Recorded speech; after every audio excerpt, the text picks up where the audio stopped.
ഞാനിത് ആദ്യമായിട്ട് കഴിക്കുന്നതേ ഒരിക്കൽ റെസ്റ്റോറന്റിൽ പോയിട്ട് ബിരിയാണി കഴിച്ചപ്പോഴാട്ടോ.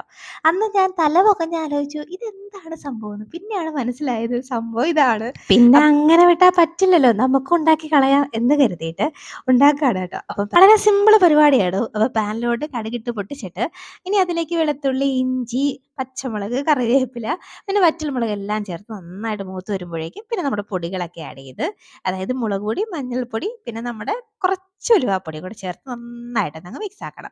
ഇനി അതിലേക്ക് കുറച്ച് ഈത്തപ്പഴവും കുറച്ച് പഴവും അതായത് ഏത്തയ്ക്ക നന്നായിട്ടൊന്ന് അരിഞ്ഞെടുത്ത് ചേർത്ത് നന്നായിട്ടൊന്ന് മിക്സ് ആക്കിയിട്ട് ഒരല്പം ചൂടുവെള്ളം കൂടെ ചേർത്ത് ഒന്ന് മിക്സ് ആക്കി ഒന്ന് അടച്ച് വെച്ചിട്ട് ദാണ്ടെ ഇതുപോലെ ഒന്ന് വേവിച്ചെടുക്കണം.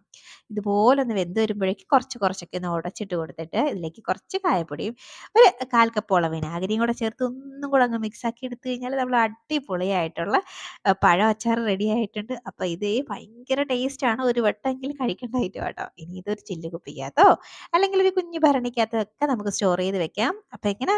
ട്രൈ ആക്കാല്ലേ?